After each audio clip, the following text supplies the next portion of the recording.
এটা বলেছি যে যদি কেউ এই পোর্টালে আবেদন করে, আমাদের পশ্চিমবঙ্গে মাত্র 147 জন লোক এলিজিবল।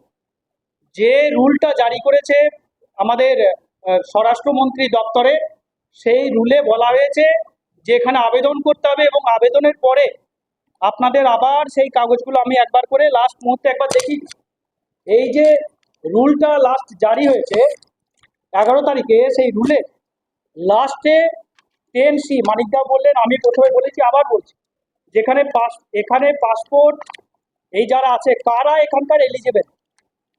এই যে আইনটা পাস হয়েছে সারা ভারতবর্ষে হইচই পড়ে গেছে, ভারতীয় জনতা পার্টি নাকি সকলকে, কেন্দ্র সরকার নাকি সকলকে নাগরিকত্ব দিয়ে দিচ্ছে, আইনে লেখা আছে।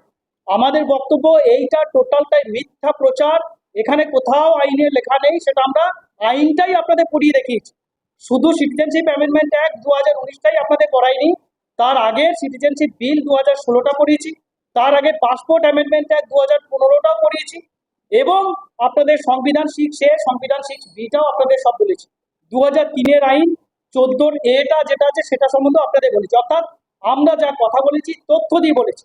এখানে আমাদের পরিষ্কার বক্তব্য, কেউ যদি এখানে লেখে যে আমি পাসপোর্ট অ্যাক্ট, এই যে এফিডেভিট, লাস্ট কলমটা দেখুন এফিডেভিট আছে।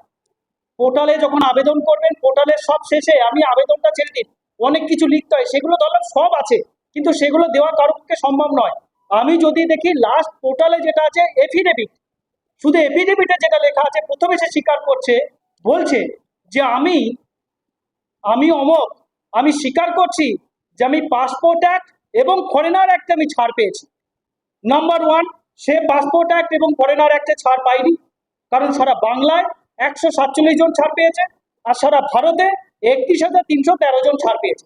তাহলে এই নাগরিকত্ব আইন 31,313 জনের জন্য, সমগ্র ভারতবর্ষে সমগ্র উদ্বাস্তু নমশূদ্র মতুয়াদের জন্য নয়, শুধুমাত্র 31,313 জনের জন্য, যার রেফারেন্স আমরা দেখিয়েছি সিটিজেনশিপ